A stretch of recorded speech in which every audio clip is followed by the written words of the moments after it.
سندھ کو عملی طور پر پوسٹ آفس بنا دیا گیا ہے۔ گزشتہ برس 5 اگست کو گورنر کے آرڈیننس کے تحت سندھ کو 2 نظاموں کے تحت تقسیم کیا گیا، جس پر سندھ میں سخت رد عمل کا اظہار کرتے ہوئے سندھ بچاؤ کمیٹی نے 13 اگست 2011 کو پورے سندھ بھر میں تاریخی ہڑتال کی اپیل کی، جس پر سندھ کے عوام نے بھرپور ساتھ دیا اور حکومت کے فیصلے کے خلاف اپنے رد عمل کا اظہار کیا۔ اس اجلاس میں یہ محسوس کیا گیا کہ پی پی کی حکومت نے ایک دفعہ پھر رات کی تاریخی میں ماروائے آئین اور غیر قانونی آرڈیننس جاری کرتے ہوئے سندھ کی یکجہتی اور سلامتی کے اوپر حملہ کیا ہے۔ حکومت کے اسی قدم نے مارشل لا کی یاد تازہ کر دی ہے، کیونکہ مارشل لا کا نفاذ ہمیشہ رات کی تاریخی میں ہوتا ہے۔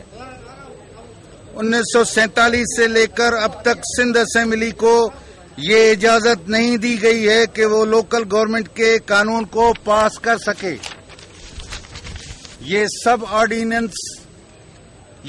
آرڈیننس کے ذریعے لایا گیا جاتا رہا ہے، جنہیں صدر اور گورنروں نے سر انجام دیا ہے۔ سابقہ تاریخ کو دہراتے ہوئے آج پھر غیر آئینی طور پر مقرر کیے ہوئے گورنر نے سندھ کی تقسیم کا آرڈیننس جاری کیا ہے۔ سندھ بچاؤ کمیٹی نے اس عمل کو سندھ بچاؤ کمیٹی اور دیگر سیاسی جماعتوں نے اس عمل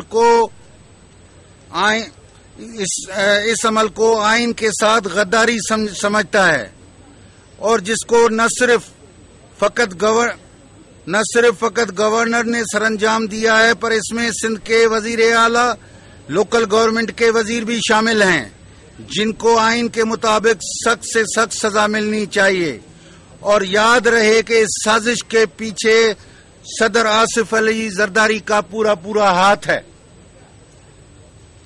آئین کے تحت تعلیم، سوشل ویلفیئر کے اداروں کو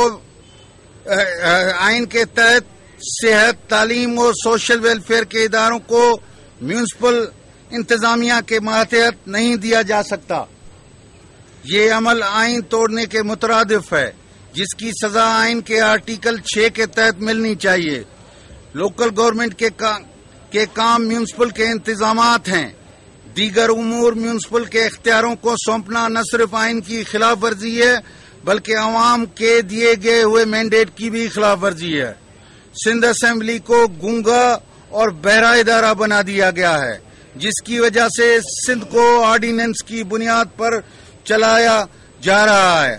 کچھ عرصہ قبل سول سرونٹ ایکٹ 1974 میں رد و بدل کر کے لیے آرڈیننس لایا گیا، جس کا مقصد غیر قانونی طور پر مقرر کیے افسروں کو تحفظ فراہم کرنا تھا۔ سندھ بچاؤ کمیٹی کے اجلاس نے یہ محسوس کیا ہے کہ کراچی کے اندر میونسپل نظام کے لیے اضلاع کا خاتمہ کر کے